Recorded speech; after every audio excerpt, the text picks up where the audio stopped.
meetings between him and Miss Bancroft. And at that April 13th meeting, you heard Miss Bancroft wrote on a napkin. She wrote yes equals $150K and slid it to the defendant. But $150,000, that wasn't enough for the defendant, so he slid the napkin back. It was only when Miss Bancroft raised her offer to $250,000 did Mr. Covington accept it, and he put it in his pocket. Now, on direct examination, Mr. Covington tried to tell you that he crumpled up that napkin to stop the conversation, and that he threw it away. But members of the jury, we found that napkin with Mr. Covington's possessions. He didn't throw that napkin away. He accepted the bribe that was offered. Furthermore, members of the jury, Mr. Covington himself told you that before that April 13th meeting, he was likely to vote against Avery Bancroft's proposal.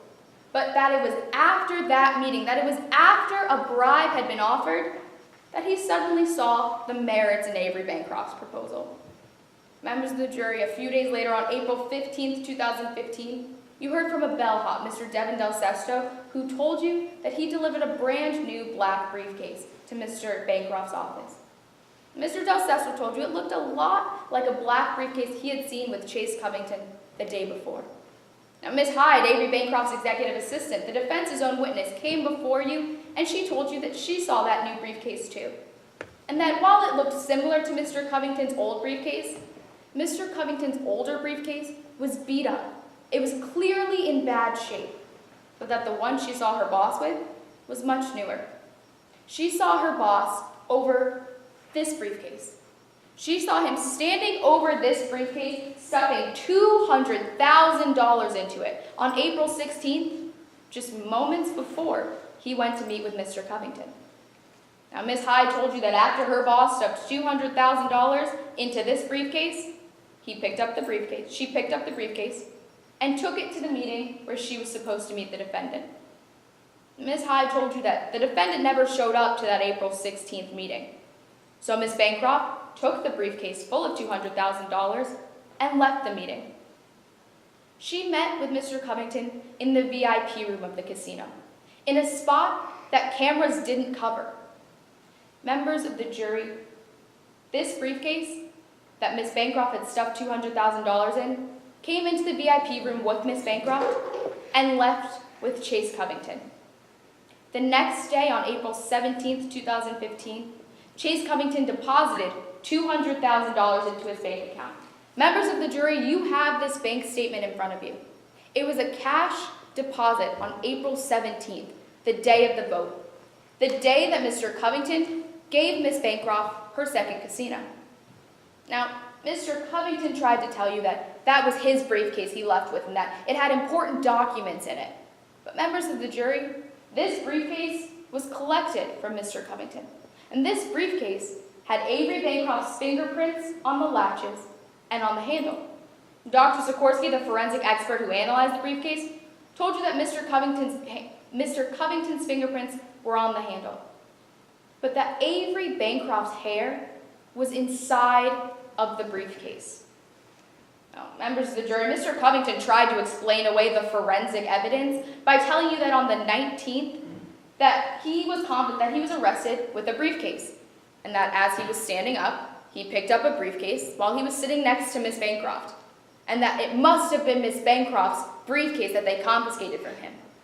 But members of the jury, why would the police only confiscate one briefcase? Why would the police, if they knew they were looking for a black briefcase from Miss Bancroft or Mr. Covington, not take both of their black briefcases? Mr. Covington had Avery Bancroft's briefcase, but it was the briefcase she had given him 3 days prior, the day before the vote. Now, members of the jury, Mr. Covington tried to explain away the cash deposit of $200,000 by saying that it was from an old Ferrari that his grandfather had given him. Members of the jury, remember back to the cross-examination of Mr. Covington, when his financial disclosure form was brought before him, where he had to report any asset more than $10,000. When he told you he didn't report it because he thought it was just a bucket of rust. Members of the jury, a vintage Ferrari looked like a bucket of rust to the defendant. Mr. Covington's April 6th deposit, you heard from the defense's own witness, Allie Thomas, that that deposit was from winnings of a casino venture. She said that on April 6th, it was seen by many people that Mr. Covington won that $150,000. But that $200,000 deposit, that came from Avery Bancroft. Members of the jury, we have met our burden. It was a bid, a briefcase, and a bribe. Find Chase Covington guilty. Thank you. Mr. Rowe? Yes, sir.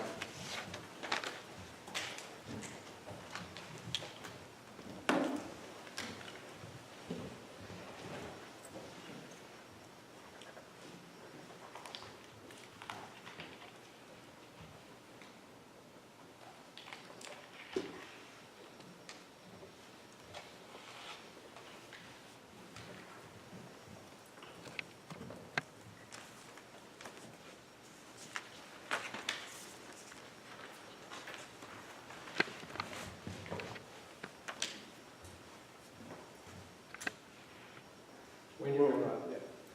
Your Honor, opposing counsel, members of the jury, it simply came down to experience. See, on October of 2014, the Midlands Gambling Commission announced that it would be accepting proposals for a new casino in the state of Midlands. And the Gambling Commission, run by the chair, Chase Covington, announced that they would be taking these proposals and reviewing them throughout a course of 7 months. And at the end of that 7-month run, only 2 competitors stood out. And only one had relevant, significant business experience. That person is Avery Bancroft. She is the head and leader of the Black Bear Casino, CEO, an established businesswoman in the state of Midlands. Ms. Bancroft submitted her proposal, and on April 17th of 2015, Chase Covington voted in favor of her proposal. Because, members of the jury, it simply came down to experience.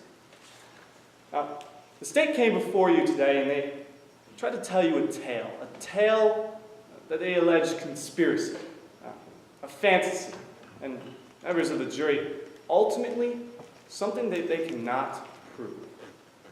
See, the prosecution in today's case, they bear the sole burden of proof. They must prove, beyond a reasonable doubt, their burden, which has 3 components of it. Members of the jury, when I say reasonable doubt, what that means is using common sense and rational thinking. That if the prosecution did not answer all your questions, if they left stones unturned, and in your mind it is not concrete that Chase Covington accepted money from Avery Bancroft, then you cannot find in favor of the state. See, they had to prove 3 elements of their burden. The first being that Chase Covington is a public official.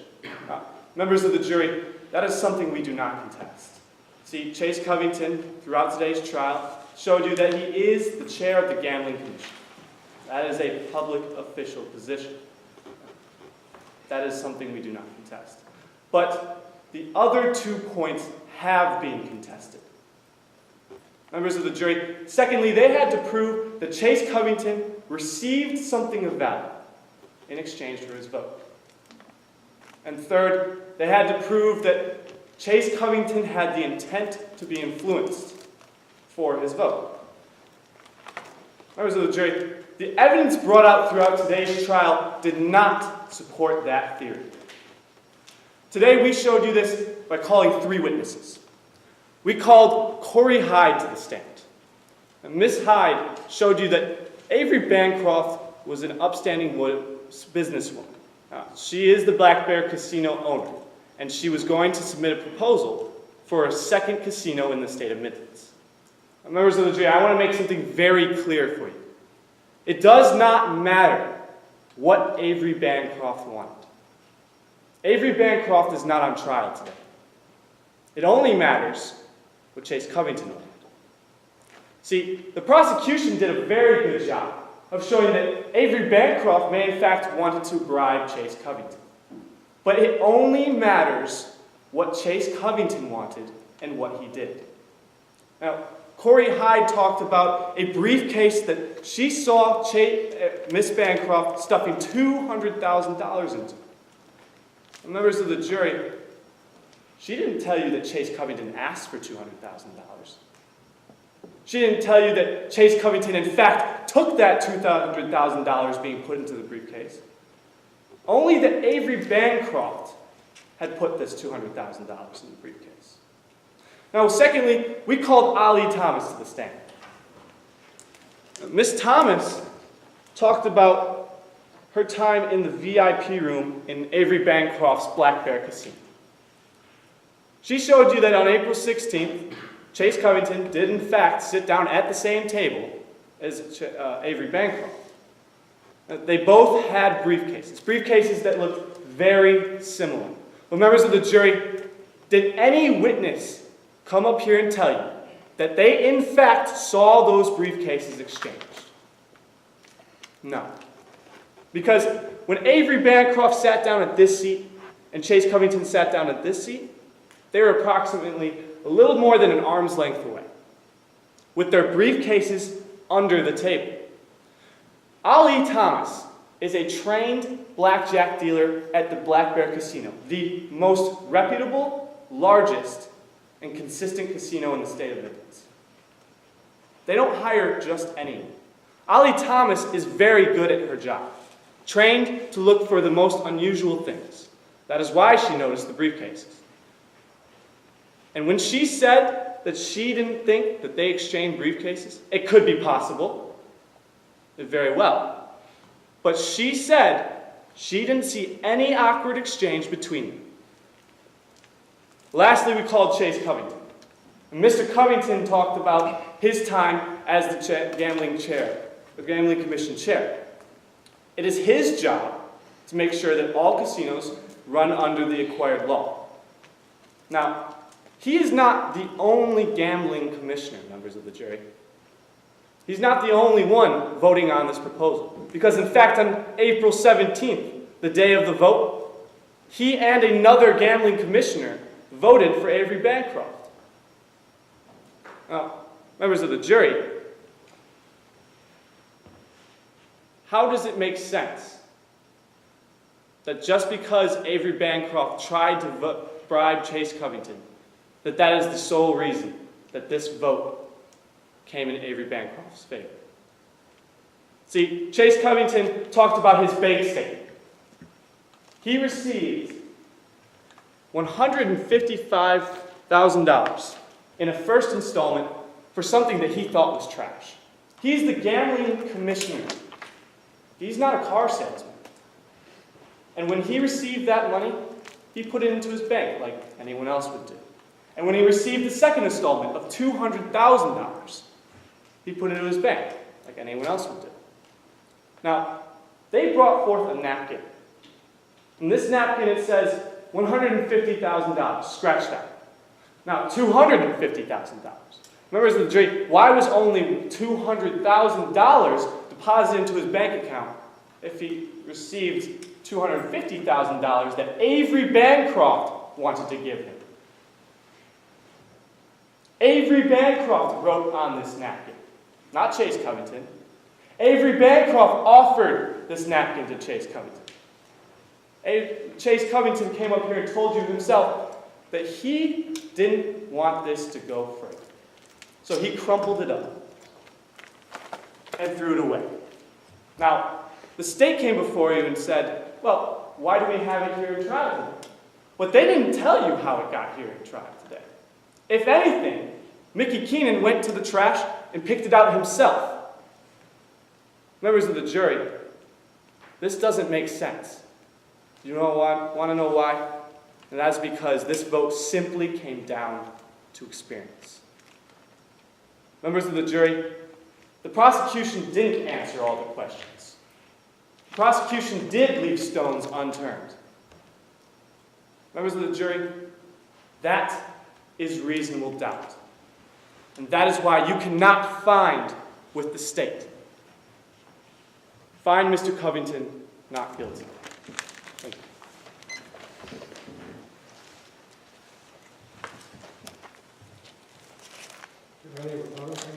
Yes, Your Honor. Your Honor, would counsel like me to deconstruct the demonstration? You can deconstruct it, thank you. How much time is left? 44, Your Honor. I'm sorry? 44 seconds, Your Honor. Give it. It didn't come down to experience. It came down to 4 days and this $200,000 cash deposit.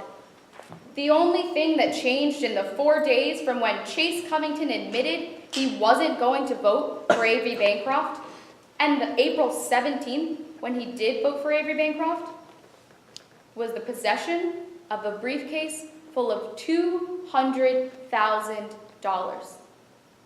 It came down to a bid, a briefcase, and a bribe. Members of the jury find Chase Covington guilty of bribery. Thank you.